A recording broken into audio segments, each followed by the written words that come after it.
Mrs. O'Henry has spread her plastic lace tablecloth over the low table of her den, somewhat bleak drawing-room with its few pieces of battered wicker furniture and gloomily green curtains. On it she has placed plates with sandwiches and cakes and a coffee pot with only a small chip knock off its boot. The sandwiches are made with peanut butter and the cakes are called cookies and are very dry.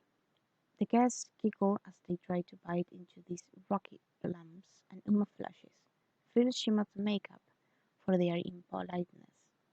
Very nice, she nods at Mrs. O'Henry holding one of her hands and, with her feet planted apart on the cotton rug, tackled it with every show of pleasure.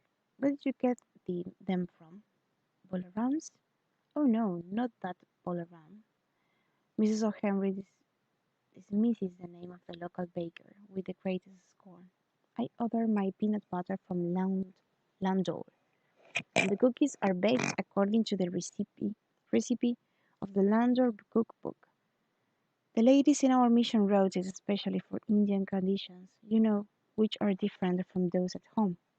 But they have lived in this country for a long time and they know what ingredients are available and how Indian ovens work.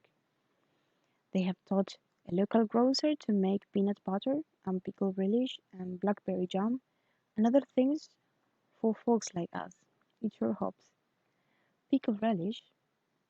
One lady inquires, thought sticky lips and teeth coated with peanut butter. Yes, pickles like you have, but sweet, not hot. Sweet pickles? The lady exploded with astonishment. Ma flashes her angry look through her spectacles. Her spectacles are very expensive. It must be nice, she says, and swings one leg over the other inside the tent, and her flowers eye. One day I will try to make it. Papa is fond of sweets. Mrs. O'Hare throws her a grateful look. Uma is certainly the most promising of that circle of ladies, perhaps because she has had some years at the convent school. Know that nuns are the best influence for young people. You should persuade him to send you to Landor one summer, she says. It's real nice, up in the mountains, cool, real refreshing.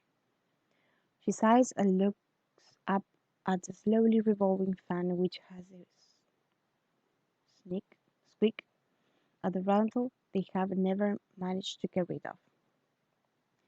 One needs to get away from time to time, she sighs again, with real feeling.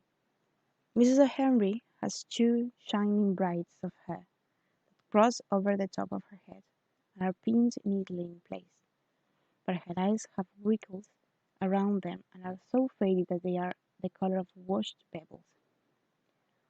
Once we went to Simla, one of the ladies ventured, but the water there is not good.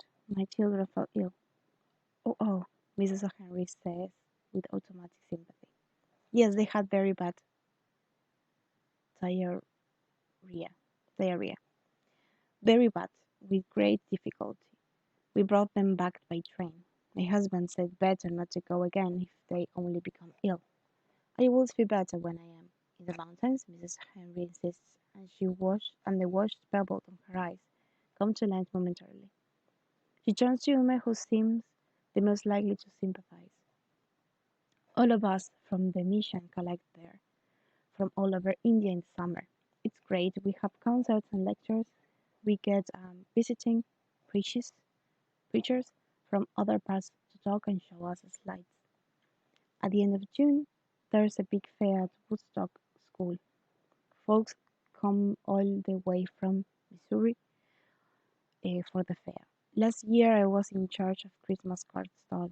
Guess how much I made for the charge? 200 rupees in one morning. For the charge? The incredible lady tweeted. You made the cards yourself?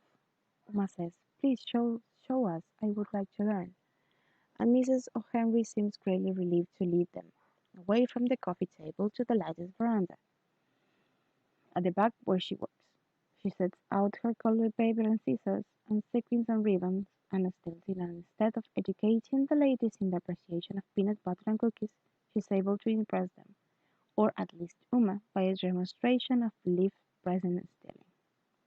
When they leave, the lady laughs keenly all the way back to their own homes and family, when no one expects any such talents or expertise from them. But Uma clutches a large envelope full of Mrs. O'Henry's failures, each pressed firm and violent and pastel paper fleer, to be added to her collection, tokens of a fairy tale existence elsewhere, elsewhere, elsewhere. On saying goodbye, Mrs. O'Henry asks her, "Now, isn't your brother in the States, at the university there?" Mrs. O'Henry said something to me. "Oh, yes," Uma nods. "Aaron is at the University of Massachusetts," she enunciates carefully. "My!" exclaims Mrs. O'Henry. "I've got a sister lives in Massachusetts. It's real cold there in the winter," she says. "Hope he's warm." Uma nods and goes off down the drive. What fills her head is the idea of Landor. Would she ever dare to ask Papa to let her go there, perhaps together with kind Mrs. O'Henry? On seeing her parents' faces when she returns, she puts the idea away along with cards at the top of the cupboard.